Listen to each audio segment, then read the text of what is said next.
did get into fights over things, but I mean, we'd get into issues, and I would see, he would.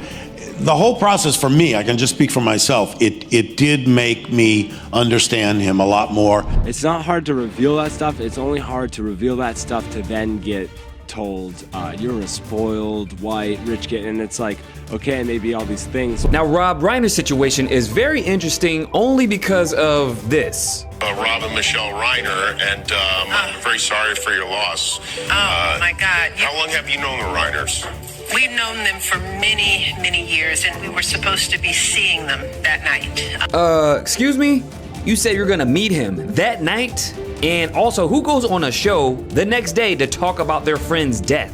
He wasn't the man the world thought he was. The courtroom stiffened when Nick Reiner finally spoke, because instead of denying the killings, he turned his father into the center of the story. According to people present, Nick didn't frame himself as a victim of addiction or a moment of rage. He pointed at Rob Reiner's private life, claiming the public image was fake, and that discovering who his father truly was pushed him over the edge. That statement alone shifted this case. This stopped being just a brutal double murder. It became a son accusing his powerful father of living a lie, one connected, in his mind, to elite circles and hidden friendships that were about to be exposed. And once those words hit the room, Epstein's name flooded back into the conversation. Nick Reiner, 32, has been charged with 2 counts of first-degree murder, with special circumstances for multiple murders in the killings of his parents, Rob Reiner and Michelle Singer Reiner, inside their Brentwood home. Prosecutors confirmed a knife was used, and there were no signs of forced entry, meaning the suspect was someone the victims knew and trusted. The charges carry a possible sentence of life without parole or the death penalty, according to Los Angeles County District Attorney Nathan Hochman. That he personally used a dangerous and deadly weapon, that being a knife.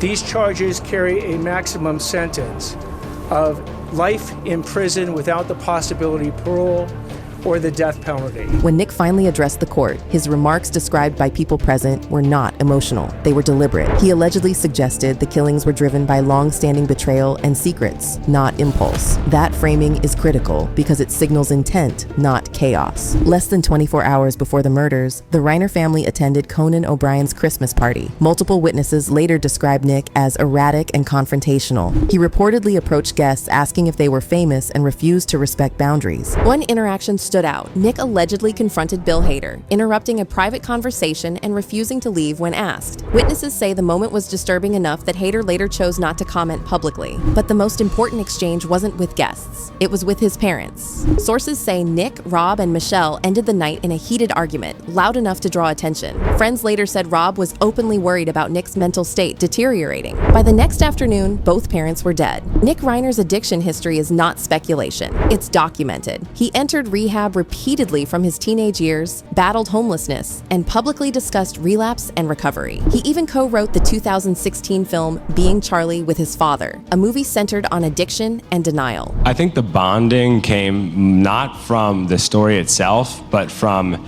the fact that we were working on a movie together. Rob Reiner openly rejected tough love. In past interviews, he said he would do anything to keep his son alive, even if it meant being hated. But here's the shift people close to the case keep pointing out. Nick wasn't just angry about addiction anymore. He had become fixated on who his father associated with and what he believed was being hidden. The case exploded nationally after Michelle Obama revealed on Jimmy Kimmel Live that she and Barack Obama were scheduled to have dinner with Rob and Michelle the night they were killed.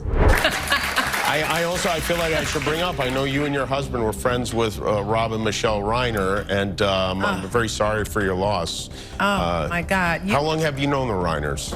We've known them for many, many years, and we were supposed to be seeing them that night, last night.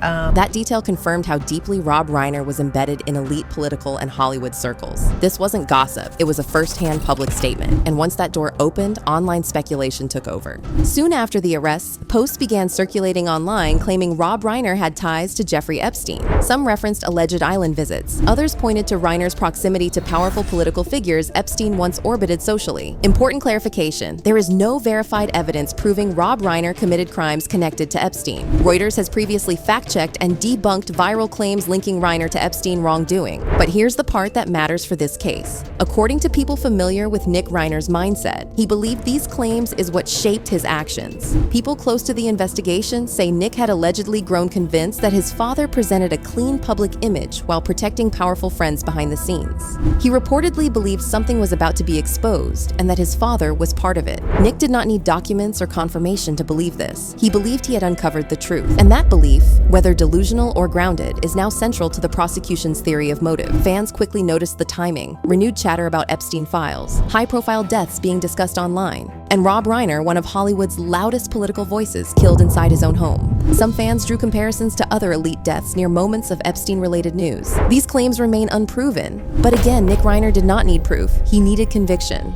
After the killings, Nick was not found at the home. Police tracked him down later that night near the University of Southern California and arrested him without incident. He is being held with a $4 million bail. The arrest itself happens across the road.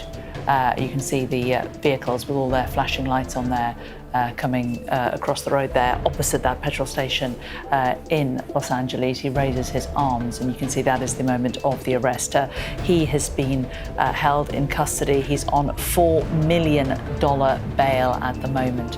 His attorney later confirmed Nick had not yet been medically cleared to fully proceed in court, raising questions about his mental state during the arrest. There was no breakdown, no denial, just silence and then controlled words that pointed blame upward. Romy Reiner, the couple's youngest daughter, discovered her father's body after a massage therapist reported no response at the gate. She fled the home and had a roommate call 911. She later learned her mother had also been killed. This wasn't a single act. Nick allegedly killed both parents, which weakens any claim of spontaneous rage and strengthens premeditation arguments. Billy Crystal was reportedly seen at the house after police arrived, visibly shaken. David Spade later hinted he had heard disturbing details, but avoided specifics. Whatever happened with the director who passed? Which one, Rob Reiner? Yeah, what happened? I don't understand what happened. He actually did a part in that old movie, Dickie Roberts, I did. He was a cool dude. His kid broke in, stabbed him and his wife. So the kid broke in, stabbed his mom and dad. Why? The kid was a little drugged up, a little gacked out.